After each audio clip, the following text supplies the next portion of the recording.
Thank you so much for your interest in iSyncBrain. iSyncBrain is a secured, HIPAA-compliant web-based QEEG automated analysis platform with sex-classified healthy normative database. When you go to the website www.isyncbrain.com, you can see the two main panels. The left panel is for the clinical use and right panel is for the research use. At this moment, iSyncBrain is not FDA approved. You can use iSyncBrain R instead of iSyncBrain C, only for the investigational purposes. iSyncBrain R has all the functionalities of iSyncBrain C and additionally has strong research functionalities. iSyncBrain C gives you AI-based automatic denoising, Amica information, band-specific power map with Z-score from sensor level to source level, power spectra, power ratio and source level connectivities with 3D interactive viewer. iSyncBrain R additionally gives you two independent group comparison, ANOVA comparisons, intervention effect, differences between active intervention group and placebo intervention group. Furthermore, iSyncBrain normative library can give you age and sex classified healthy control group. The first thing you have to do is click the Enter button on the right green panel, and then you will have the login page. If you do not have an iSyncBrain account, please click the green button below and you will have a registration page like this. After filling out all the information, click the Request button.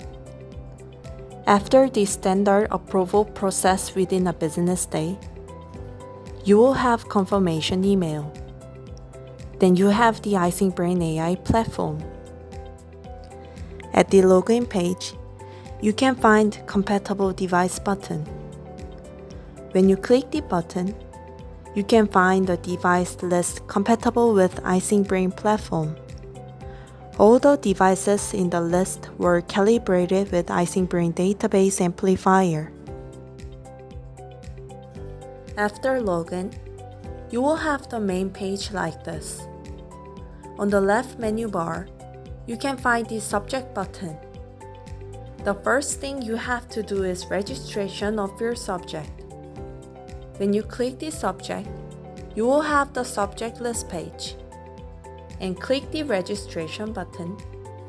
You will have the pop-up window where you have to fill out the subject information.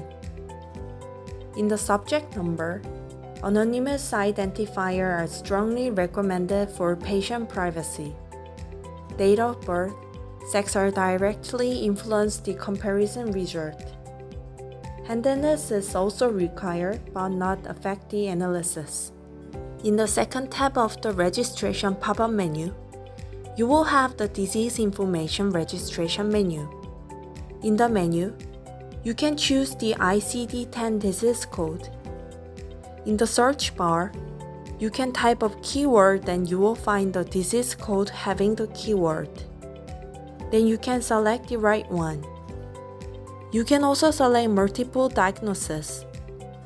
Disease code itself will not affect analysis result. Click Save. After registration of your subject, you will have to upload EEG data of the subject. Select EEG processing in a menu bar and you will have this page, and click Upload EEG button on the upper right corner. When you click the Upload button, you will have the upload page like this. And click the subject you've just registered and then select eye condition, denoising method. In case you select automatic denoising, you have to check the box with the statement, I certify that I have to run a manual denoising if the automatic denoising is not artifact-free. If you want to analyze the continuously after denoising, please select NomDB, 3D view of individual analysis before nom comparison, 3D view of NomDB comparison, and then please select exact acquisition date, especially for young kids and equipment model. If you do not have your device on equipment model, please contact cs@imedicine.com.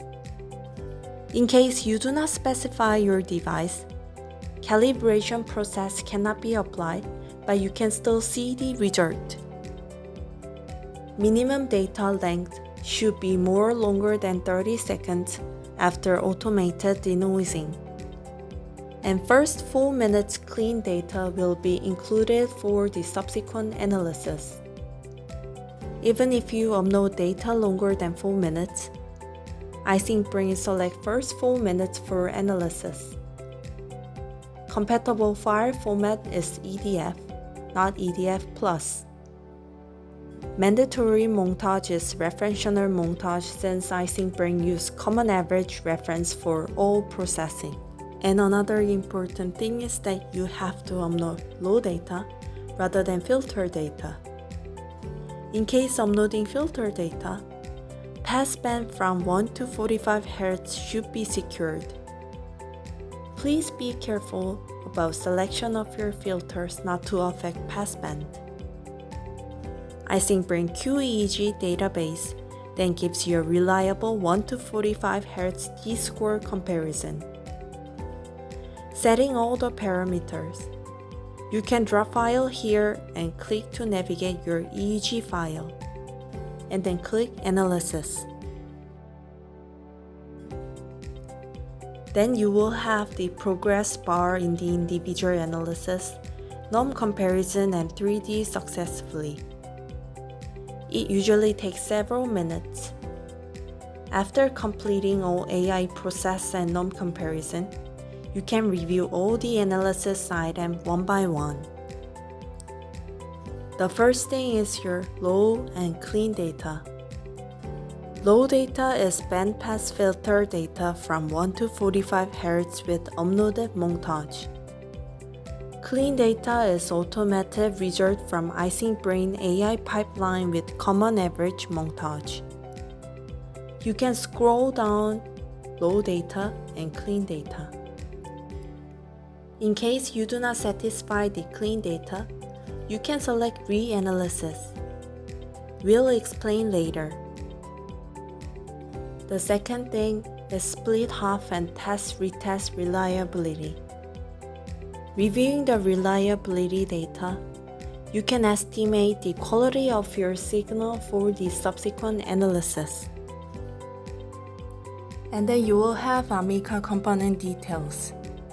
Amica is acronym of Adaptive Mixture Independent Component Analysis. The upper left corner shows the artifact component detected by the AI. You can review all the component information one by one, from 1 to 9, in the order of the power. The time series shows first 8 seconds data for the component, power spectrum, and topomap shows components' frequency contents and spatial distribution respectively.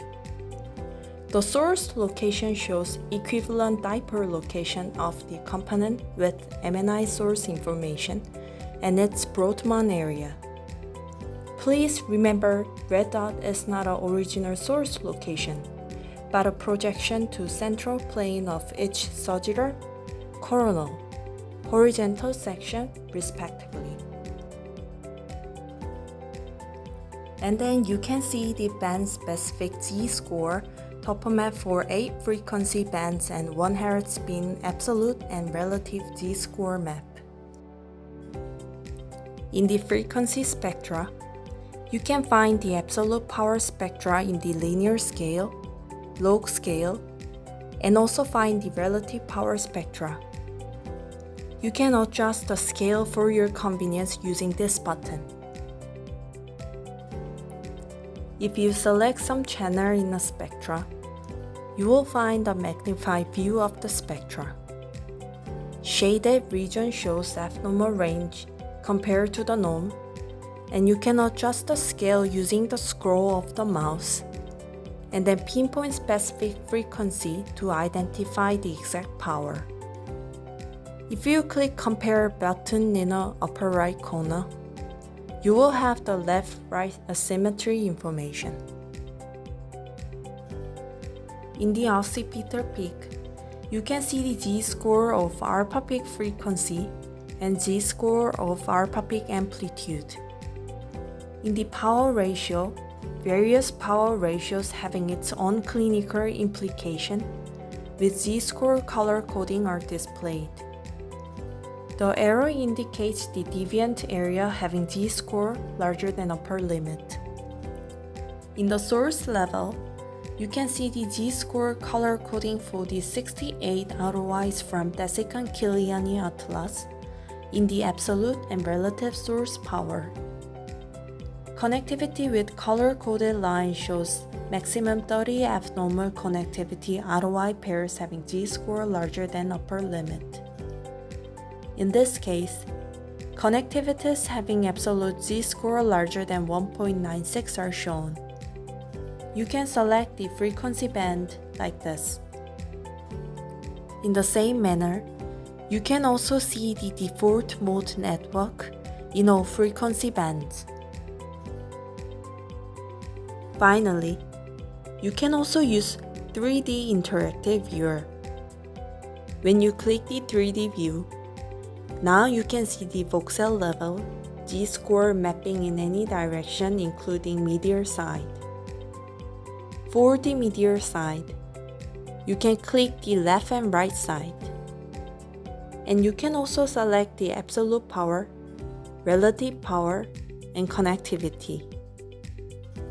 When you select the menu button on the upper left corner, you can select frequency band and display threshold for listing threshold like this.